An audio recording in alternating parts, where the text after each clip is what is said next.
សួស្តីប្រិយមិត្តទាំងអស់គ្នាថ្ងៃនេះដែរគឺយើងបាននាំនៅសាច់រឿងថ្មីមួយរបស់បងប្រុសម្នាក់ដែលគាត់រស់នៅខេត្តរតនគិរីបាទហើយសាច់រឿងនេះដែរគឺគាត់ហ្នឹងគឺជាអ្នកលក់ដូរអញ្ចឹងណាបងប្អូនទាំងអស់គ្នាគាត់លក់ដូរដូចជាប្រភេទនំប៉័ងដែលសម្រាប់ក្មេងៗហូបឬមួយក៏ក្មេងៗដែលញ៉ាំអញ្ចឹងទៅហើយនិយាយទៅគាត់លក់ហ្នឹងគឺឆ្ងាយបងប្អូនបាទនិយាយឲ្យចំទៅគឺគាត់លក់ពីខេត្តមួយទៅខេត្តមួយអញ្ចឹងណាជាគណៈមួយថ្ងៃហ្នឹងគឺចល័តគ្រប់ខេត្តតែម្ដងអញ្ចឹងណាបងប្អូនតែមានថ្ងៃមួយគឺគាត់បានលក់និយាយទៅចេញពីខេត្តគាត់ហ្នឹងគឺគាត់ចេញនៅម៉ោង6កន្លះព្រឹកបាទដើម្បីគាត់ទៅលក់នៅដល់ខេត្តឆ្ងាយអញ្ចឹងណាបាទដោយសារតែភាគច្រើនខេត្តឆ្ងាយទៅដល់ដាច់ស្រយាលអីចឹងទៅគឺមានក្មេងៗច្រើនបាទហើយមានក្មេងៗច្រើនហ្នឹងគឺគាត់លក់ដាច់ចឹងណាបងប្អូនបាទហើយបន្ទាប់មកទៀតគាត់លក់យទៅជារឿយចឹងទៅរហូតចឹងណាបងប្អូនតែមានថ្ងៃមួយដែលគាត់លក់ហ្នឹងគឺគាត់លក់ដាច់ស្រយាលទៅនឹងហើយគឺឆ្ងាយតែគាត់សប្បាយនឹងការលក់គឺគាត់ភ្លេចមើលម៉ោងតាមជាងហើយតើពេលទៅដល់ផ្ទះហ្នឹងគឺចំណាយពេលប្រហែលម៉ោងទៅដើម្បីទៅដល់ប្រហែលជាអាចនឹងយប់តាមផ្លូវហើយគាត់ក៏មានអារម្មណ៍មួយគិតថាប្រហែលជានឹងយប់នៅកន្លែងណាមួយហើយជាពិសេសផ្លូវដែលទៅផ្ទះគាត់ដែលចេញពីខេត្តមួយទៅខេត្តមួយហ្នឹងគឺដាច់ស្រយាលខ្លាំងអញ្ចឹងណាបងប្អូនបាទគឺនិយាយទៅបងប្អូនដឹងហើយទីជនបទគឺភាគច្រើនគឺមានព្រៃមានអីអញ្ចឹងណាហើយយប់ឡើងធម្មតានៅតាមដាច់ស្រយាលភាគច្រើនម៉ោងតែ7 8យប់ហ្នឹងគឺស្ងាត់ឈឹងហើយបាទអ្នកភូមិគេសម្រាប់គេចូលដេកចូលពួនអស់អញ្ចឹងណាបងប្អូនបាទហើយគាត់និយាយទៅក៏គឺមានការភ័យដែរក្នុងចិត្តតែគាត់ក៏ធ្វើដូចធម្មតាបាទហើយគាត់ក៏ធ្វើដូចធម្មតាអញ្ចឹងទៅហើយក៏គាត់ធ្វើដំណើរជារឿយដើម្បីទៅផ្ទះអញ្ចឹងណាបាទតែស្រាប់ទៅដល់កន្លែងមួយហ្នឹងគឺ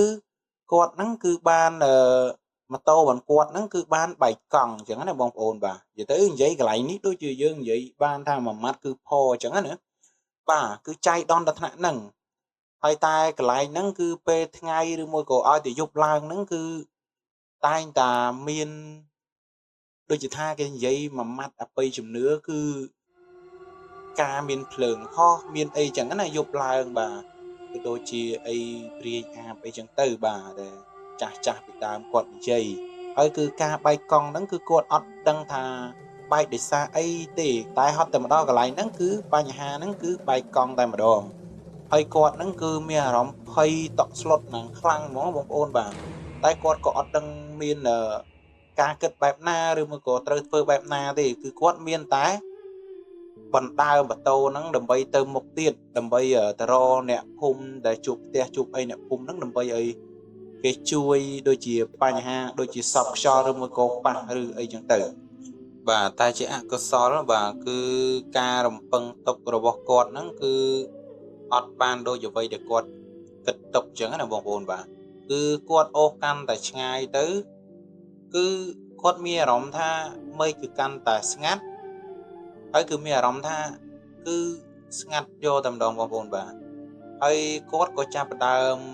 ភ័យហើយនឹងក៏ចាប់ផ្ដើមបាសសក់និងព្រឺរោមតែម្ដងបងប្អូនណាហើយនិយាយទៅគឺគាត់អត់ដឹងថាត្រូវធ្វើបែបណាដោយសារតែឆ្ងាយហើយធម្មតាដាច់ស្រយាលយ៉ាងទៀតបាទសំបីតែសេវាទូរស័ព្ទហ្នឹងគឺក៏ពិបាកនឹងប្រើដែរបងប្អូនបាទហើយគាត់គឺមានអារម្មណ៍ថាគាត់ក្នុងចិត្តរបស់គាត់គឺបួងសួងកុំឲ្យមានបញ្ហាអីកុំឲ្យអ្វីដែលចេញមកដើម្បីឲ្យគាត់ឃើញឲ្យគាត់អីចឹងណាបាទគឺគាត់ប្រឹងពឺតតែអូសទៅមុខទេ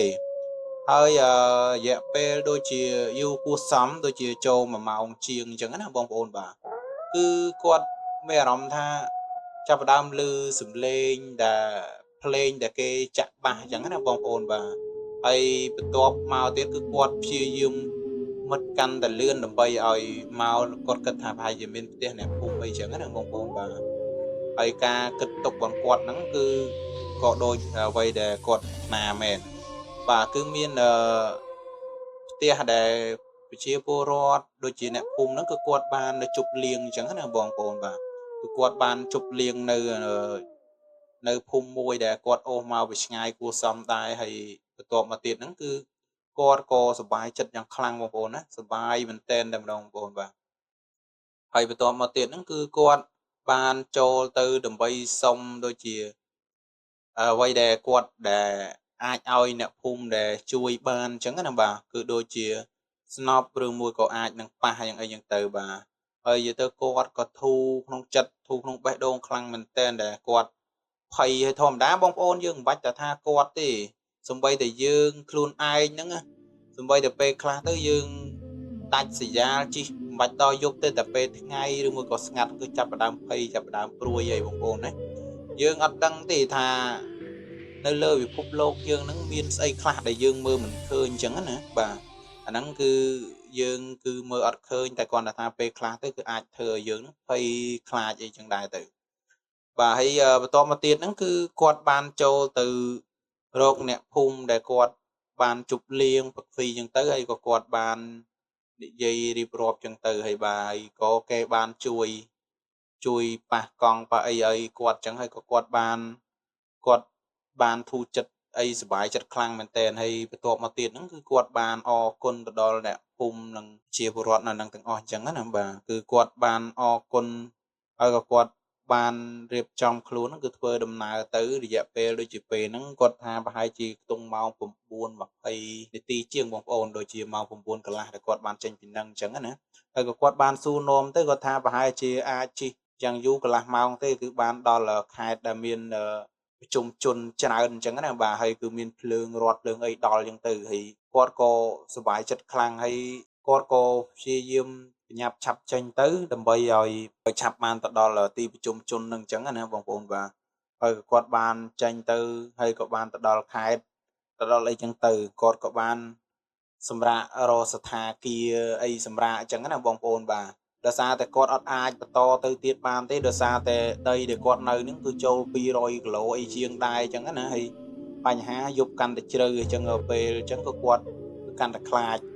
ហើយក៏ពេលហ្នឹងទៅគឺគាត់បានរកស្ថាគារនៅខេត្តហ្នឹងសម្រាប់អញ្ចឹងទៅហើយដល់ពេលបន្ទាប់មកទៀតហ្នឹងគឺគាត់បាន